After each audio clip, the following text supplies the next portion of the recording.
ይሄ የሁላችሁ የሽንኩርት አበሳሰል በጣም ቀላል ዘዴ። በእውነት ሽታ የሚባል ነገር ቤት ውስጥ ምንም ነገር የለም። ድስቱን በደንብ አድርጌ በዚህ በአሉሚኒየም ፎይል ሽፍን ካደረኩት በኋላ ክዳኑን ከደንኩት። ሽንኩርቱ እየበሰለ ነው፣ ግን ምንም አይነት ሽታ የለም። በቃ አሁን ዶሮ ነው የምሰራው። እንግዲህ የምሰራውን ዶሮ አሳያችኋለሁ ውድ ቤተሰቦቼ። እንግዲህ አብራችሁን ቆዩ። ሞህ ዶሮዬን እያጠብኩኝ ነው። እንግዲህ ገና በደንብ አልታጠበም። ገና በመጀመሪያ በቪኔገር ዘፍዝፌ ደሙን ዋጥቻለሁ። አሁን ደግሞ በደንብ አድርጌ አጥበዋለሁ።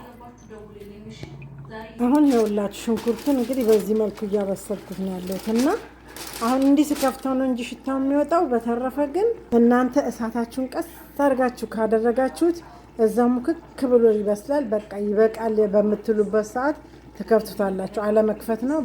በጣም ምርጥ ዘዴ ነው። እንግዲህ ያው ይቀጥላል። ሁሉም ከዚህ በኋላ ያለውን አብረን እንሰራለን።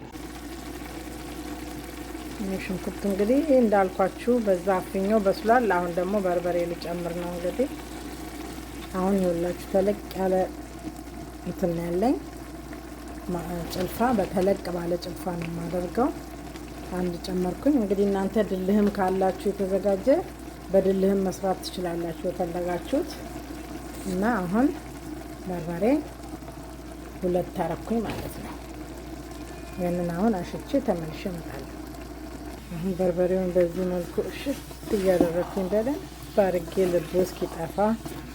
በርበሬ በደንብ ከታሸ የሚያቃጥል በርበሬ እንኳን ከሆነ ያው ኃይሉ ይቀንሳል። ደግሞ በጣም እንትን ከሆነባችሁ የሚያቃጥል ከሆነ ትንሽ ቶሜቶ ፔስት ጨምሮ ለስለስ ማድረግ ይቻላል።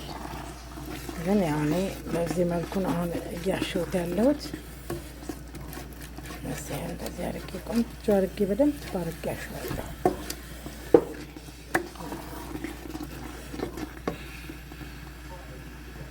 እንኳን አደረሳችሁ እያልኩ ነው እንግዲህ ውድ ቤተሰቦቼ። ሁሌም ነው የምንሰራው። እንግዲህ ምን ይደረግ፣ ያው ኪችን ውስጥ የሚሰሩ ነገሮች ብዙን ጊዜ ተመሳሳይ ናቸው። ያው እንግዲህ ለበዓል ደግሞ በተለይ ስፔሻሊ ለበዓል ያው ዶሮ፣ ቀይ ወጥ ምናምን ነው ሁሉም ነገር። ስለዚህ ምንም ማድረግ አይቻልም። እንግዲህ ከወደዳችሁት፣ ያላያችሁ ይጠቅማችኋል።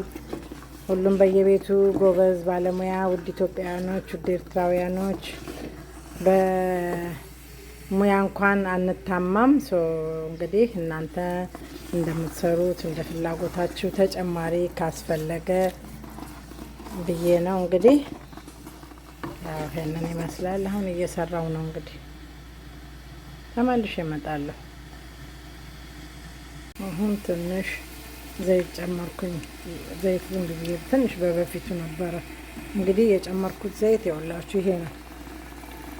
እንግዲህ በአሁኑ ሰዓት ሌላ ዘይት አትጠቀሙ እየተባለ ነው እንግዲህ። ስለዚህ ለራሳችን ለጤንነታችን ደግሞ ስንል እንግዲህ ዘይታችንን ማብሰያችንን መቀየር አለብን። እንግዲህ ይሄንን እየተጠቀምኩ ነው ያለሁት፣ ግን ትንሽ ነው ያደረኩት። እሱንም አላበዛም። ትንሽ ቅቤም ስለምጠቀም ቅባት እንዲበዛ አልፈልግም።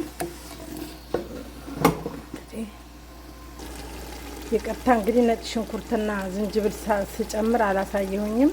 እሱን ጨምር ያለሁኝ። አሁን እንግዲህ ማቁላያ ቅመም ጨምራለሁ ማለት ነው። አሁን ማቁላያ ቅመምን ጨመርኩኝ። አሁን ማቁላያ ቅመም ጨምር ያለሁኝ። እንግዲህ እንዳልኳችሁ ካሜራውን እንትኑ መብራቱ ነው ነጣ ያደረገው እንጂ አሁን ይኸውና እንግዲህ ስጋውን ጨመርኩት ማለት ነው። ውድ ቤተሰቦቼ እንትን እንዳይል ትንሽ እሳቱን ጠፋ አድርጌው ነበር እንዳይፈናጠቅብኝ። እንግዲህ አሁን ቆንጆ ሆኖ በደንብ አቁላልቼ እንግዲህ ደግሞ የቀሩትን ነገሮች እየጨመርኩ አብረን እንሰራለን።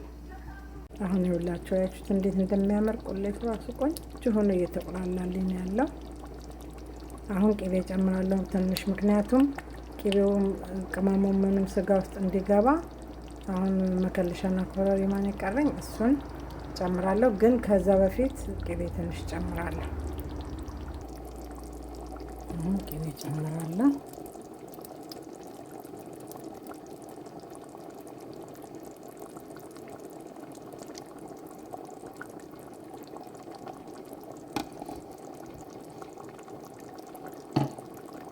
ቅቤ እንግዲህ መጠናችሁ እናንተ እንደ ፍላጎታችሁ ነው።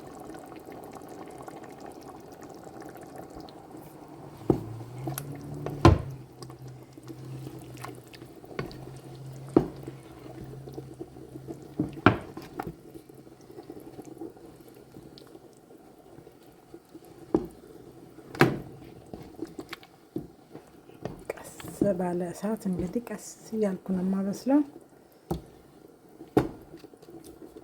ቅቤው ከጨመርኩኝ ትንሽ ቆይቼ ደግሞ መከለሻ ጨምራለሁ፣ ኮረሪማ ጨምራለሁ፣ ጨው ጨምራለሁ፣ ማጂ መረቅ ማጂ እሱ ደግሞ እሷን 2 ጨምርባታለሁ። ዶሮ ብዙ ነው። አሁን 2 ማጂ እንዲሰበርበር አድርጌ ጨምራለሁ። ራሴ ማማል ግን ደግሞ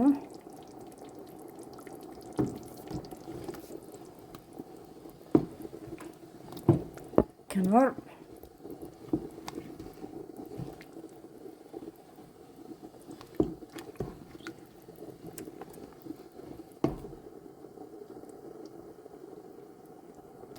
አሁን ኮረሪማ ጨምራለሁ።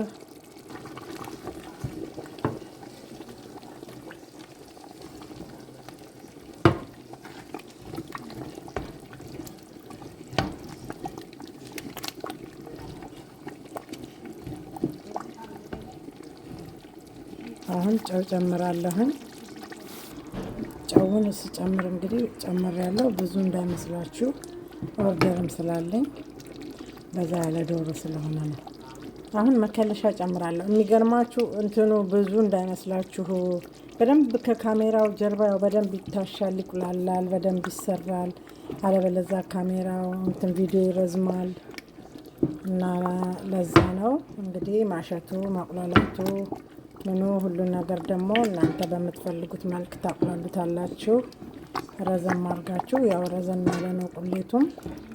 እኔ ያው እንትን እንዳይፈጅ እያልኩ ነው። እና ውድ ቤተሰቦቼ አሁን እንግዲህ በዚህ መልኩ ደርሷል። መጨረሻውን ደግሞ አብረን እናያለን። የትም እንዳትሄዱ ሰብስክራይብ፣ ላይክ ያደርጋችሁ አብራችሁን ቆዩ። ውድ ቤተሰቦቼ ወዳችኋለሁና ዶሮዬ እንግዲህ እንደምታዩት ይኸው በዚህ መልኩ ደርሷል። በጣም ቆንጆ ልዩ የሆነ ዶሮ ነው። ትወዱታላችሁ። እና በቃ ሽታው፣ ቴስቱ፣ ሁሉ ነገሩ በጣም ቆንጆ የተስተካከለ ዶሮ ነው። ለዛሬ ይዤላችሁ የመጣሁት እንግዲህ ከነጽ ኪችን ይሄንን ይመስላል። ሰላም ሁኑልኝ ባይ